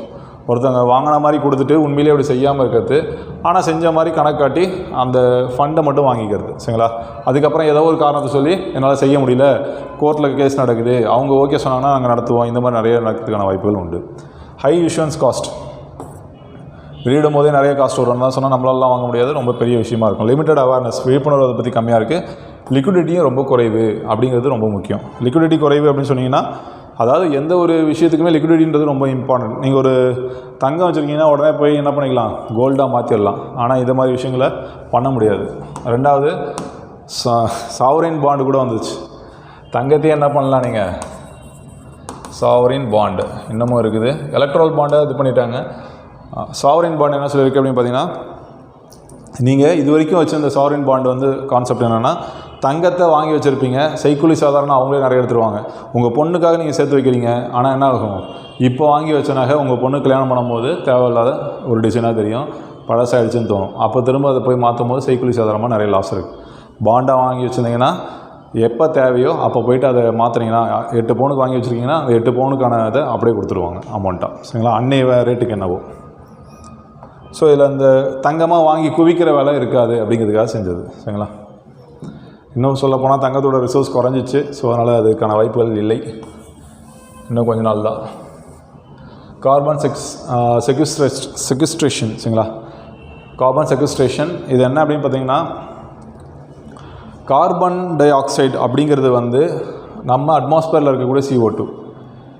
கார்பன் சைக்கிளை தனியாக படிச்சிங்கன்னா அந்த CO2வும் தனியாக ப்ரொடியூஸ் ஆகுது, ஆஸ் வெல் அஸ் அது ஒரு ரேஷியோவை மெயின்டைன் பண்ணணும். ஏர் கம்போசிஷன், ஏரில் என்னென்னலாம் இருக்குது அப்படின்னு பார்த்தீங்கன்னா, CO2வோட ரேஞ்ச் வந்து 0.03% தான். இதையே ப்ரிலிம்ஸ் கொஸ்டினாக கேட்டிருக்காங்க. 78% என்ன இருக்கும், நைட்ரஜன், 21% ஆக்சிஜன். சரிங்களா? மீதி இருக்கக்கூடிய 1% வந்து இதுவும் ரேர் கேஸஸும் இருக்கும். சரிங்களா? Noble gases. சரிங்களா? Or rare gases, argon, krypton இதெல்லாம் படிச்சிருப்பீங்க இல்லையா? அதை மாதிரி அதில் மிக 3வது இடத்துல இருக்கிறது என்ன அப்படின்னு பார்த்தீங்கன்னா, இந்த கார்பன் டை ஆக்சைடு தான். 0.03% தான். இது அதிகமாச்சுன்னா தான் என்ன நடக்குது, புவி வெப்பமயமாகுதல் அப்படிங்கிற ஒரு விஷயம் நடக்குது.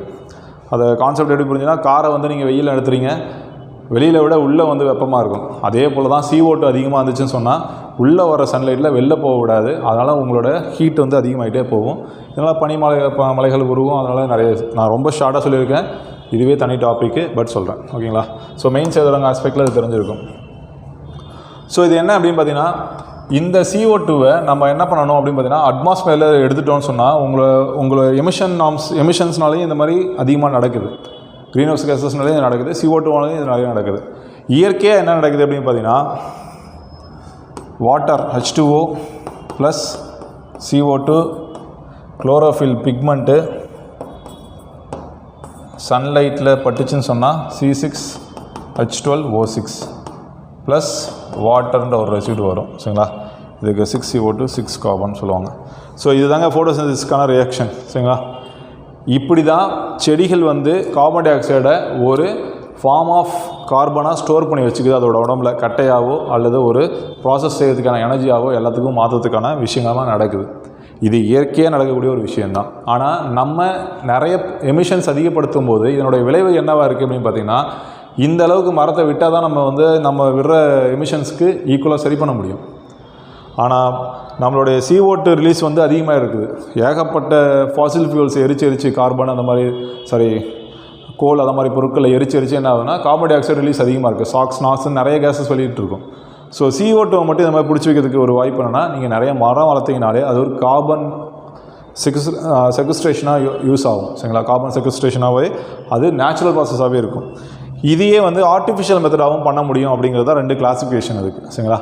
அதை ஃபஸ்ட்டு ஒரு மெத்தட் பாருங்கள், பயாலஜிக்கல் செக்வஸ்ட்ரேஷன். இதுதான் வந்து நான் சொன்ன விஷயம். CO2 என்னவாகிடுச்சு, ஃபோட்டோசிந்தசிஸ் ப்ராசஸ் மூலமாக எடுத்து ஸ்டோர் பண்ணிடுச்சு. ரிஃபாரஸ்ட்ரேஷன் இதெல்லாம் பண்ணிங்கன்னா என்ன நடக்கும், இதை ஸ்டோர் பண்ணி வைக்க முடியும். கார்பன் சிங்க்ன்றது வேறு கான்செப்ட்டுங்க, அதை நீங்களே பாருங்கள். Then you could feel the differences. Carbon sink. சரிங்களா? இதை போய்ட்டு பாருங்கள், very important. CO2 is capture from industrial process. இது ஜியாலஜிக்கல் மெத்தட்னு சொல்கிறாங்க இல்லையா. இதெல்லாம் யார் பண்ணுவாங்க அப்படின்னு பார்த்தீங்கன்னா ஆயில் ரிஃபைனரிஸ் இருக்குப்பாங்க, எண்ணெய் சுத்திகரிப்பு மையங்கள் இருக்குது பார்த்தீங்களா. அவங்க என்ன பண்ணுவாங்கன்னா நிறைய ஆயில் கேஸஸை வெளியிட்டு இருப்பாங்க. எஸ்பெஷலி கார்பன் தான் எரிச்சு எடுக்கிறாங்க. Coal is a form of carbon. அதில் நிறைய கார்பன் டை ஆக்சைடு ரிலீஸ் ஆகுன்றதால அவங்க என்ன பண்ணுவாங்கன்னா இது அண்டர் கிரவுண்டில் கொண்டு போயிட்டு எங்கேருந்து எண்ணெய் எடுக்கிறாங்களோ அங்கேயே புதைச்சி வச்சிடலாம். ஸோ அதை என்ன பண்ணுவாங்கன்னா ஒரு ஃபார்மாக கார்பன் டை ஆக்சைடு ஒரு ஃபார்மாவோ இல்லை ஒரு கம்ப்ரஸ்டு ஃபார்ம்லேயோ கொண்டு வந்து இதை மாதிரி பண்ணி வைக்கிறதுக்கான வாய்ப்புகள் உண்டு. அவங்க இதை மாதிரி மெத்தட்ஸும் எடுப்பாங்க. நிறைய இதை செய்யறதுக்கான வாய்ப்புகள் குறைவு. ஏன் அப்படின்னு பார்த்தீங்கன்னா திரும்ப அது லீக் ஆகும் கண்டிப்பாக. சரிங்களா. ரேர் கேசஸில் பண்ணுறாங்க. ஸோ ஓஷன் செக்வஸ்ட்ரேஷன் நல்லா யோசிச்சு பார்த்தீங்கன்னா CO2வை அதிகமாக டம்ப் பண்ணி கார்பன் சிங்க் அந்த பிடிச்சி வைக்கிற வேலையை யார் பண்ணுறாங்க அப்படின்னு பார்த்தீங்கன்னா ஓஷன் தாங்க. லார்ஜஸ்ட் கார்பன் சிங்க்குன்னு சொல்லுவாங்க. சரிங்களா. நிறைய பிடிச்சி வைக்குது யாருன்னு பார்த்தீங்கன்னா ஓஷன் தான். ஏன்னா அதுக்குள்ளே இருக்கக்கூடிய பைட்டோ பிளாங்க்டன்ஸ் வந்து ரொம்ப அதிகம். பைட்டோ பிளாங்க்டன்ஸ் சொன்னால் எப்படி சூரிய ஒளியை வச்சுக்கிட்டு நம்ம மரம் செடி கொடிகள் உற்பத்தி பண்ணுதோ அதே போல் கார்பன் டை ஆக்சைடு எடுத்துக்கிட்டு ஓஷனில் இருக்கக்கூடிய அந்த சின்ன சின்ன நுண்ணுயிரிகள் இருக்குது பார்த்தீங்களா, அதுவும் அதை அந்த பைட்டோ பிளாங்க்டன்ஸ் தான் என்ன பண்ணுவோன்னா சின்ன சின்ன மீன்கள் போய் சாப்பிடும், பாசிகள்னு வச்சுக்கோங்களேன். அவைகள் என்ன பண்ணுன்னா CO2 திரும்ப பிடிச்சி வச்சுக்குது. இந்த ப்ராசஸ் தான் ஓஷன் ஃபெர்டிலைசேஷன்னே சொல்லலாம். இது தனி ஒரு டாப்பிக்காகவே சொல்லுவாங்க. இது ஒரு 5 மார்க்ஸ் 3 மார்க்ஸ் லெவலில் தெரிஞ்சு வச்சுக்கிட்டாலே மோர் தென் எனஃப். சரிங்களா.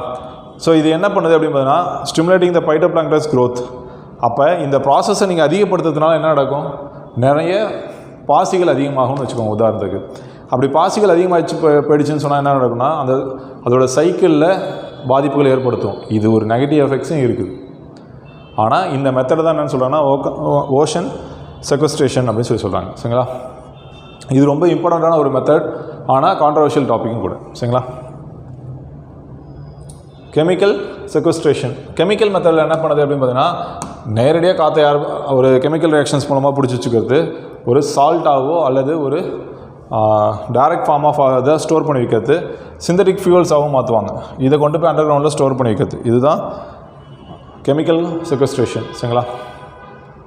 ஸோ இதோட முக்கியத்துவம் என்னென்னா கிளைமேட் சேஞ்சை மிட்டிகேஷன் தணிக்கிறதுக்கான விஷயங்களை பண்ணுது. மாற்றிட்டோம் அதை கொஞ்சம் தணிச்சு விடலாம் அப்படிங்கிறதுக்கான வேலையை பார்க்குது. சாயிலோட ஹெல்த் அதிகமாக இம்ப்ரூவ் ஆகும். எப்படி சார் அப்படின்னு பார்த்தீங்கன்னா யூரியா இந்த மாதிரியான விஷயங்கள்லாம் ஹைட்ரஜன் கம்போஷனாக இருக்குது.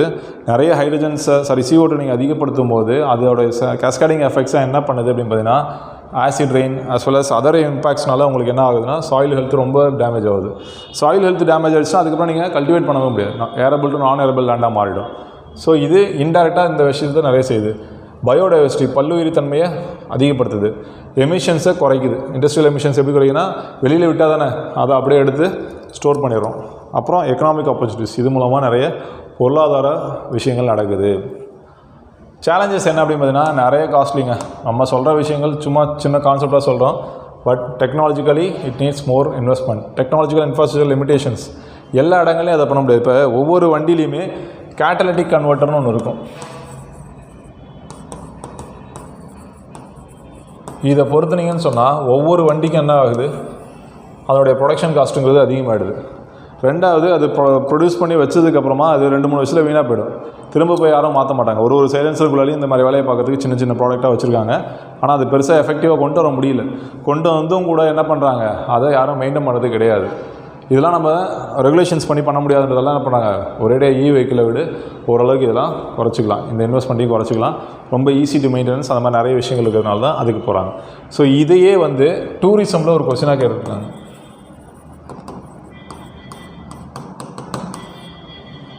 ஸோ அப்படியே இன்ஜின் நார்ம்ஸை பற்றி எல்லாத்தையுமே டூரிசமில் ஒரு டாப்பிக்கில் இதை பற்றி நிறைய கேட்டிருக்காங்க. BS6னா என்னன்னு கேட்டிருக்காங்க. கேட்டலிட்டிக் கன்வெர்ட்டர் இன் வெஹிக்கிள்ஸ் சொல்லியிருக்காங்க.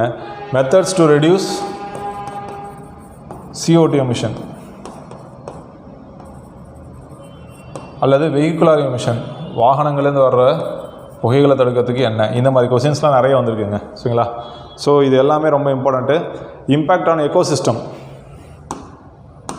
இது நம்மளுடைய சுற்றுச்சூழலில் என்ன மாதிரியான பாதிப்புகளை ஏற்படுத்துது அப்படின்னு பார்த்தீங்கன்னா ஒரு நல்ல விஷயமாகவும் இருக்குது ஆஸ் வெல் அஸ் கெட்ட விஷயமாக இருக்குது. நான் சொன்ன அந்த ocean fertilisation it's a controversial topic. அந்த மாதிரி விஷயங்கள் செய்யக்கூடாது. வெரிஃபிகேஷன் அண்ட் மானிட்டரிங், இது எப்படி நீங்கள் சரி பண்ணுவீங்க? பயாலஜிக்கல் இண்டிகேட்டர்ஸ் வச்சுருக்கலாம். அதாவது இந்த மாதிரியான விஷயங்கள் நடக்குது. உதாரணத்துக்கு பொதுவாக சொன்னால் பாசின்னு சொன்னால் புரிஞ்சிடும். ஆனால் லிச்சன்ஸ் அப்படிங்கிறது ஒரு இடத்துல ஆசிட் ரெயின் அதிகமாகிடுச்சு இல்லை ஏர் பொல்யூஷன் அதிகமாகிடுச்சுன்னு சொல்லிட்டிங்கன்னா இது வந்து கலர் சேஞ்ச் ஆக ஆரம்பிச்சிடும். ஆஸ் வெல் அஸ் அங்கேருந்து அப்படியே காணாமே போய்டும், இறந்து. இப்படி நடக்குதுன்னா என்ன அர்த்தம்னா அங்கே ஏர் பொல்யூஷன் அதிகமாகிடுச்சு அப்படின்னு அர்த்தம். இது பயாலஜிக்கல் ஒரு ஃபேக்டர் தானே, உயிர் வாழி தானே ஒன்று, அதுதானே உங்களுக்கு காட்டுது. இதெல்லாம் ஒரு இண்டிகேட்டர் சொல்லலாம். கடல் முத்து எடுக்கிறதுக்கு முன்னாடி அது மேலே இருக்குது பார்த்தீங்களா, அந்த முத்து அதுக்கு மேலே இருக்கக்கூடிய ஆல்கே இது எல்லாமே என்ன ஆகும்னா, பாசி எல்லாமே என்ன ஆகும்னா, கடல் பொல்யூஷன் அதிகமாச்சுன்னு சொன்னால் அது தானாகவே இறந்துடும். அப்போ உங்களுக்கு அது ஒரு இண்டிகேட்டர் ஆக்ட் ஆகுது. இதை மாதிரி விஷயங்களை வச்சு நீங்கள் என்ன சொல்லலாம்னா முடிஞ்சதுக்கப்புறம் தான் தெரிய வரும் இது மாதிரி நடக்குது அப்படின்னு சொல்லி. ஆனால் நீங்கள் டேரெக்டாக வெரிஃபை பண்ணி இன்க்ரீஸ் ஆகிருக்குங்கிறதையும் நீங்கள் சொல்ல முடியாது, சரிங்களா. இல்லை அங்கே வேறு டிசீஸ் வருது அதனால் அது இறந்துருக்குன்னு சொன்னால் கூட இந்த பொல்யூஷன்ஸ் விஷயத்துக்குள்ளே நம்ம போக முடியாது. So it's still a debatable one, சரிங்களா. ஓகே, இதுக்காக என்னென்ன இனிஷியேட்டிவ்ஸ்னு பாருங்கள். நம்ம நார்மலாக இதுக்கு முன்னாடி சொன்ன எல்லாத்தையுமே எழுதுறாங்க. Afforestation programme, green India mission, soil health card scheme in agriculture. விவசாய நிலங்களில் இந்த மாதிரியான மெத்தடை கொண்டு வருது. விவசாய நிலத்திலே கார்பன் சிங்க் என்னன்றதை செக் பண்ணிக்கோங்க, இட்ஸ் வெரி இம்பார்ட்டன்ட். பாதியை எரித்து பாதியை எரிக்காமையும் புதைக்கிறது, சீக்கிரமாக மக்காது, ரொம்ப நாள் கார்பன் சாயிலே இருக்கும். அது ஒரு மெத்தட், சரிங்களா. ஸோ அதனுடைய ஃபியூச்சர் ப்ராஸ்பெக்ட் என்ன அப்படின்னா, இன்வெஸ்ட் இன் டெக்னாலஜி. நிறைய பேர் என்ன பண்ணலாம், டெக்னாலஜியில் இன்வெஸ்ட் பண்ணுவாங்க. கொள்கை அடிப்படையில் அதுக்கு நிறைய சப்போர்ட் இருக்குது. மானிட்டரிங் சிஸ்டத்தை என்ஹான்ஸ் பண்ணணும், ரிசர்ச் அண்ட் டெவலப்மெண்ட் இன்க்ரீஸ் பண்ணணும், பப்ளிக் அவேர்னஸ் இன்க்ரீஸ் பண்ணணும், பொல்யூஷன் வரக்கூடாதுன்றதுக்காக, சரிங்களா. ஸோ இதெல்லாம் நீங்கள் மெஷர்ஸாக உங்களுக்கு கேட்பாங்க, அதுக்காக நீங்கள் சொல்கிற மாதிரி இருக்கும். ஸோ நான் இது வரைக்கும் சொன்ன டாபிக்ஸ் எல்லாமே உங்களுக்கு hope it will be useful as well as understandable. If there is any doubt you can feel free to contact me. இந்த நம்பருக்கு நீங்கள் டெக்ஸ்ட் பண்ணலாம் அல்லது கால் பண்ணலாம், சரிங்களா. ஸோ இது ஒரு நோட்ஸாக நீங்கள் பார்த்தீங்கன்னா இந்த இதுக்கு டெலகிராம் குரூப்பில் ஜாயின் பண்ணிங்கன்னா நான் ப்ரொவைட் பண்ணுறேன், சரிங்களா. Hope you enjoyed it. Thank you. பிடிச்சிருந்தால் லைக் பண்ணுங்கள், சப்ஸ்கிரைப் பண்ணுங்கள், ஷேர் பண்ணுங்கள். தேங்க்யூ.